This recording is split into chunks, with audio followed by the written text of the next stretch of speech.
तो इस कहानी की शुरुआत होती है सोफिया नाम की लड़की को दिखाने से, जो दरअसल एक शार्क रिसर्चर थी। वो अपने साथियों के पास पैसिफिक ओशन में आई हुई थी शार्क को ट्रैक करने, जिसका नाम लिलित था। सोफिया और उसकी टीम पिछले काफी टाइम से लिलित को ट्रैक कर रही थी और आज भी इनकी यही सोच थी कि लिलित कब इनके रडार में वापस आएगी और ये लोग उसका सैंपल लेकर उस पर रिसर्च करेंगे। और फिर अचानक इन्हें रडार में ऐसी सिग्नल्स मिलने लगती है जैसे वो शार्क लिलित इनके एरिया में आ रही है। इसीलिए टीम के 4 लोग, जिनमें सोफिया का हस्बैंड भी शामिल था, वो समंदर में कूद पड़े और लिलित को ढूंढने लगते हैं। जहाँ तभी इन्हें एक व्हेल का बेबी दिखाई देता है, जो हालांकि था तो बच्चा ही, लेकिन उसका साइज बहुत बड़ा था। और डरा देने वाली बात ये थी कि वो बेबी व्हेल मरा हुआ था, जिसके जिस्म का आधा हिस्सा गायब था। अब ये लोग सोच रहे थे कि इस व्हेल का कातिल कौन हो सकता है कि तभी इनके सामने व्हेल का खून ही आ ही जाता है। जी हाँ, वो और कोई नहीं लिलित ही थी, जो अब इनके सामने आ चुकी थी। जिसे देखकर ये लोग काफी घबरा जाते हैं, क्योंकि आज से 2 महीने पहले जब इन्होंने लिलित को एग्जामिन किया था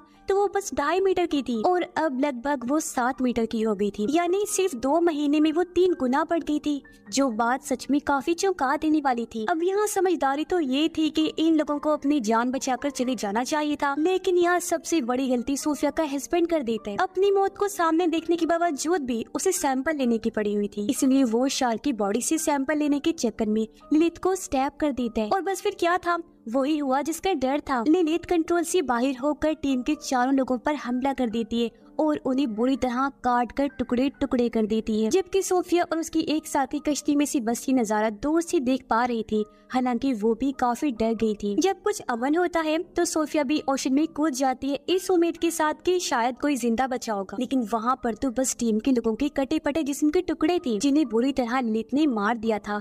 हर तरफ खून ही खून फैला हुआ था। और अब तभी लिलित सोफिया के सामने भी आ जाती है, जो किसी मॉन्स्टर से कम नहीं लग रही थी। वो अब सोफिया पर भी हमला करके घसीट कर उसे अपने साथ ओशन में ले जाने लगती है, पर किसी तरह सोफिया अपनी जान बचा लेती है। और यहाँ से सीन चेंज होकर आता है सीधा 3 साल के बाद, जहाँ सोफिया ने अब शार्क्स पर रिसर्च करना बंद कर दी थी और अब वो एक एक्वेरियम गाइड का काम किया करती थी, जहाँ आने वाले बच्चों को वो मछलियों और उनके बारे में बताया करती थी, जो चीज बच्चे काफी इंजॉय भी करते थे। अब यहीं पर हम एक लड़की मीका को देखते हैं, जो एक मरीन एक्टिविस्ट थी, समंदर के बारे में रिसर्च और जानकारी रखने और देने वाली। वो एक कंपनी को चला रही थी जिसका नाम सेवियर्स ऑफ सी था, जिनका काम ही मरीन लाइफ को बचाना था, यानी समंदर में रहने वाले हर क्रिएचर की हिफाजत करना उनकी जिम्मेदारी थी। अब मीका सोफिया से जाकर मिलती है, जिसे वो अपने हेडक्वार्टर ले आती है और उसे दिखाती है कि लिलित शार्क, जिस पर सोफिया कुछ साल पहले रिसर्च कर रही थी, वो कुछ ही टाइम में पेरिस के एक रिवर में आ रही है, यानी कि इनके शहर के ये रिवर में, और बस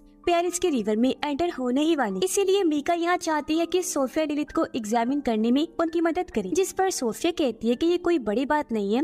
अक्सर शार्क्स मौसम की बदलने की वजह से एक जगह से दूसरी जगह चली जाती हैं। और हाँ, पैसिफिक ओशन से रिवर में आना थोड़ा मुश्किल है। लिलित तो क्या, कोई भी शार्क रिवर के ताज़ा पानी में सरवाइव नहीं कर सकती, इसलिए वो यहाँ आने से पहले ही वापस लौट जाएगी। अब इस वजह के साथ साथ सोफिया का सदमे से भरा माजी भी था, जो उसे शार्क्स पर एग्जामिन करने और उसे ट्रैक करने से रोक रहा था। इसीलिए कुछ इस तरह की वजहें देकर सोफिया वहाँ से चली जाती है। अब हम 2 लड़कों को उसे सन रिवर के पास खड़ा देखते हैं, जिन्हें रिवर से 2 छोटे छोटे मिसाइल्स मिलती है। तब यहाँ पर पुलिस आकर सभी मिसाइल्स को इकट्ठा कर लेती है और सबको बताती है कि दूसरी जंग के बाद से इस रिवर में छोटे छोटे मिसाइल्स और उनके शेल्स मिलती रहती है, इसीलिए डरने वाली कोई बात नहीं है। अब रात के टाइम मीका अपने एक दोस्त के साथ सन रिवर में आती है, जो यहाँ हुए कार एक्सीडेंट की जाँच करने आई थी, पर असल में वो तो ये एग्जामिन करने आई थी कि क्या लिलित इस रिवर में आ गई है। इसलिए मीका की दोस्त रिवर में कूद जाती है, जहाँ वो शार्क के बड़े बड़े पंजों के निशान देखती है। पर तब यहाँ पुलिस भी आ गई थी इन दोनों को पकड़ने के लिए, क्योंकि इस तरह किसी भी केस की इन्वेस्टिगेशन करना गैर कानूनी था। इसलिए पुलिस मीका को पकड़ लेती है, जबकि उसकी दोस्त किसी तरह वहाँ से भाग निकलती है।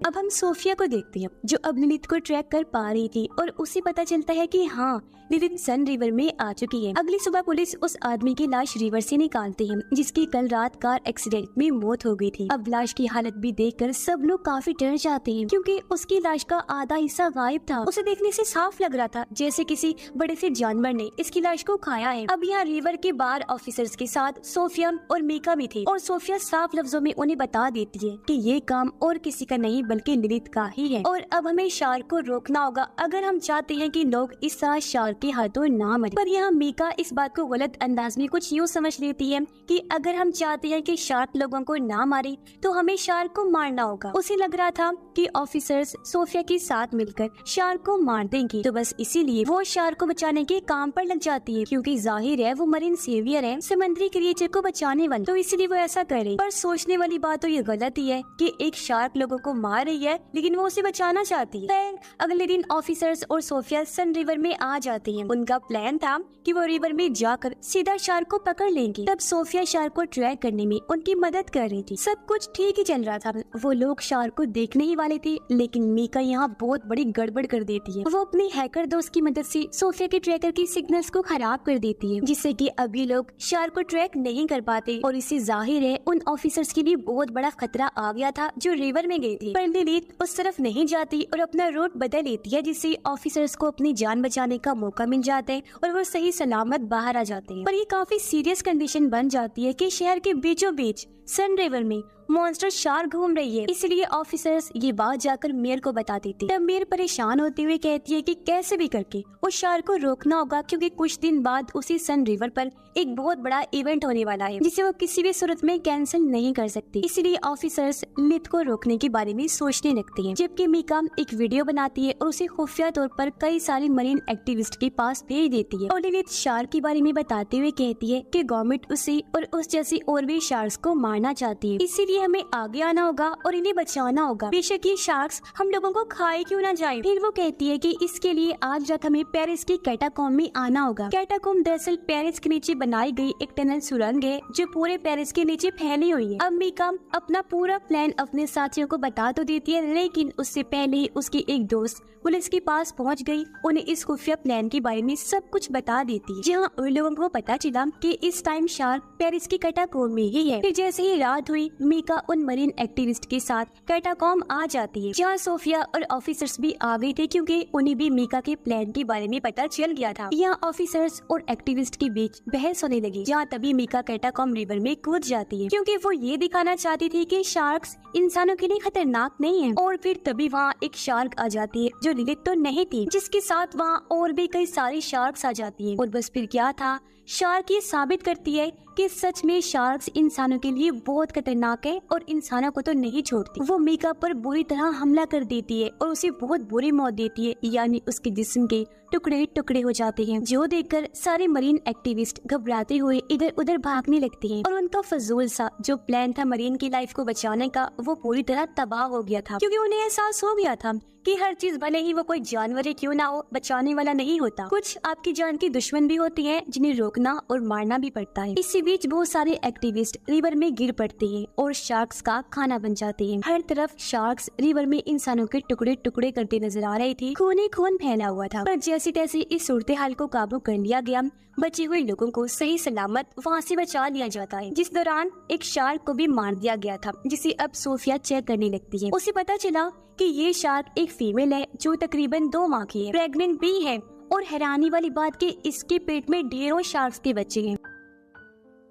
पता चलता है कि शार्क एक ऐसी प्रोसेस से बच्चे पैदा कर रही है जिसमें वो एक टाइम में बहुत ज्यादा बच्चे पैदा करने की काबिल होती है, वो भी बहुत ही जल्द छोटी उम्र में, जो चीज बहुत खतरनाक है क्योंकि ऐसे इनकी तादाद बहुत ही कम टाइम में बढ़ सकती है। और तो और ये ताज़ा पानी में भी सरवाइव कर सकती है, जो चीज इन्हें इनकी माँ लिलिथ से मिली, जिसने क्लाइमेट की मुश्किलात को झेलते हुए फ्रेश पानी में जीना सीख लिया था। ये लोग अंदाजा लगा लेते हैं कि ये शार्क्स हजारों की तादाद में हो सकते हैं जो सारे कैटाकॉम्ब में रह रहे होंगे। इसीलिए वो फैसला करते हैं कि हम कैटाकॉम्ब में धमाके करेंगे जिससे सभी शार्क्स वही मारे जाएंगे। अब अगले दिन वो स्विमिंग इवेंट आ जाता है जहाँ एक टाइम में बहुत सारे लोग रिवर में स्विमिंग करेंगे, तैरेंगे, क्योंकि ये बात लोगों को नहीं बताई गई थी। मेरे को शार्क्स के आने का खतरा था, लेकिन वो इवेंट को अपने फायदे के लिए कैंसिल नहीं करती, बल्कि ऑफिसर्स और ट्रेन मरीन को रिवर में उतार दिया गया। वो निगरानी करने लगती हैं, जहाँ रिवर की एक साइड पर काफी बड़ा जाल बांध दिया जाता है ताकि अगर कोई शार्क इस तरफ आए तो उसमें फंस जाए। जबकि सीनियर ऑफिसर सोफिया और अपने साथियों के साथ कैटाकॉम्ब में आ गया था, क्योंकि वो वहाँ की मेन जगहों पर धमाके करने वाली थी। सब अपनी अपनी जगह पर पहुँच गयी। सीनियर ऑफिसर और सोफिया एक साथ थी।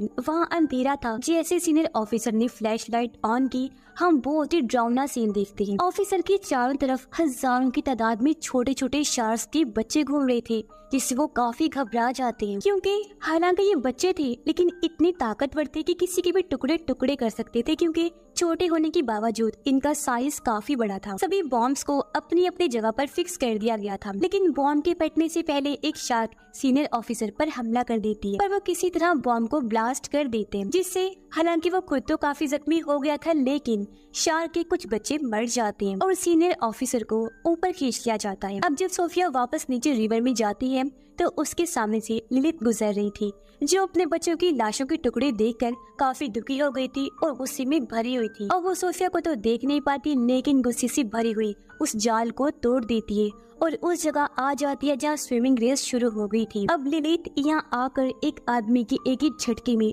2 टुकड़े कर देती है, जिससे हर तरफ अफरा तफरी मचाती है। और तब यहाँ बहुत सारे शार्क्स भी आ जाते हैं, जो जाहिर है लिलित के कहने पर ही आए थे। ये शार्क्स कैटाकॉम्ब में नहीं रह रहे थे, इसलिए धमाके से नहीं मरे और उनकी तादाद बहुत ज्यादा थी। ये शार्क्स रिवर में तैर रहे लोगों पर बुरी तरह हमला कर देते हैं। एक ही पल में रिवर खून से लाल हो गया, हर तरफ उनकी लाशों के टुकड़े टुकड़े बिखर गए थे। इसी के साथ यह सबसे बड़ी गलती ये हुई कि ऑफिसर ने शार्क को स्नाइपर से शूट कर दिया, जिसके कुछ निशाने पानी में पड़े मिसाइल्स पर लग जाते हैं, जो दूसरी जंग से वहाँ पड़े हुए थे लेकिन डिफ्यूज नहीं थे, पूरी तरह एक्टिव थे। जिससे होता ये है कि एक मिसाइल के फटने से ढेरों मिसाइल्स फटने लगते हैं। ऐसा होते ही बड़े बड़े धमाकों के साथ वहाँ सुनामी जैसा सीन बन जाता है। रिवर का पानी हर तरफ फैल जाता है, जो मेयर के साथ साथ पेरिस के बहुत बड़े हिस्से को अपने साथ ले डूबता है। बहुत बड़ी तबाही मच जाती है। सिर्फ सोफिया और सीनियर ऑफिसर ही बचते हैं, जो अपने चारों तरफ तबाही को देख रही थी। आस पास लाशें और ढेरों शार्क्स घूम रही थी और बताया जा रहा था कि ये शार्क्स सुनामी की वजह से आसपास के एरिया में भी जा रहे हैं, जिस वजह से